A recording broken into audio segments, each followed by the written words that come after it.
মাছের ঝোল তো আপনারা অনেকে খেয়েছেন, সবাই খেয়েছেন, কিন্তু আজকে এমন একটা ঝোল করব, এটা একদম অন্যরকম পদ্ধতিতে। থানকুনি পাতা দিয়ে বিনা মশলাতে মাছের ঝোল।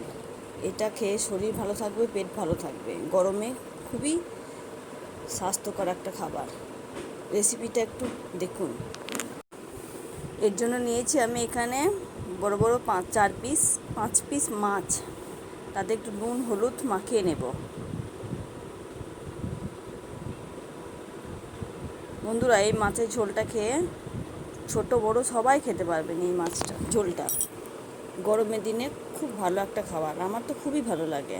বিনা মশলা, একদম কোনো রকম আদা রসুন পেঁয়াজ জিরে গুঁড়ো কিচ্ছু দেওয়া নেই, শুধু ফোড়ন দিয়ে একদম অল্প তেলের মধ্যে প্রথমে কড়াইয়ের মধ্যে তেল দিলাম। তেলটা গরম হয়ে এসেছে, মাছগুলো এক এক করে ভেজে নেব।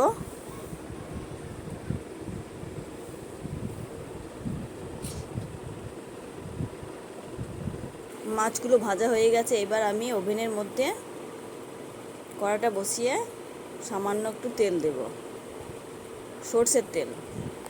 আর ফোড়নে দেব শুকনো লঙ্কা দুটো, সামান্য একটু রাঁধুনি, আর একটু নেড়েচেড়ে একটু। ফোড়নটা ভাজা হয়ে গেছে, এর মধ্যে দেব কয়েক টুকরো টমেটো।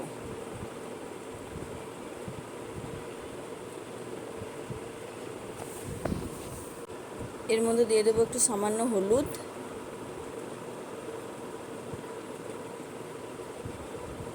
তারপর টমেটোটা ভেজে নেব ভালো করে। বেশিক্ষণ নাড়ার দরকার নেই, কেন কোনো মশলা দিইনি তো। এরপর দিয়ে দিচ্ছি জল, সামান্য পরিমাণে জল দিতে হবে, কেননা এর মধ্যে কোনো রকম আলু টালু কিছু নেই তো, সিদ্ধ হওয়ার মতো কিছু নেই, শুধু মাছ আর থানকুনি পাতা। জলটা দিয়ে দিয়েছি, এর মধ্যে দিয়ে দিচ্ছি খানিকটা লবণ, স্বাদ মতো লবণ। ঝোলটা ফুটে উঠেছে, এর মধ্যে দিয়ে দেবো থানকুনি পাতা, কুচি করে রাখা, ধুয়ে কুচি করে রেখেছিলাম থানকুনি পাতাটা।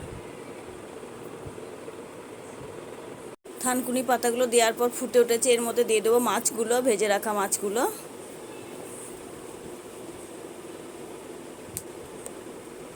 এরপর একটু নেড়ে চেড়ে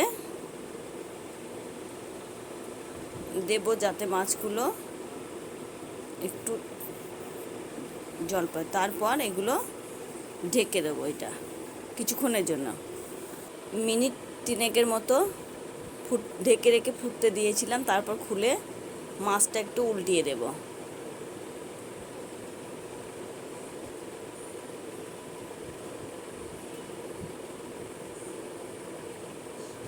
বেশি ঝোল রাখবো না।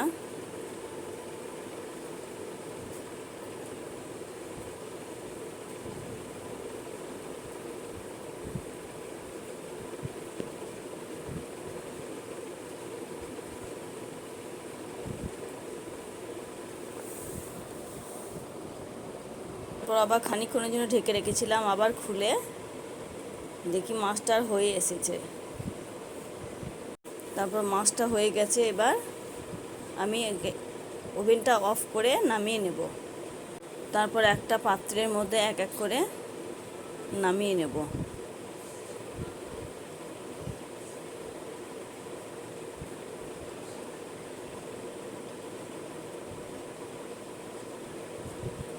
মাছের ঝোলটা হয়ে গেছে। তোমরা হয়তো ভাববে দিদি এসব কি শাক পাতা দিয়ে মাছ রান্না করছে, কিন্তু না বন্ধুরা, এটা একটা খুব স্বাস্থ্যকর খাবার। গরমের দিনে হালকা মাছের ঝোল পেট ঠান্ডা রাখে, খুবই সুন্দর একটা খাবার। আপনারা খেয়ে দেখবেন, এটা খেতেও খুব সুস্বাদু।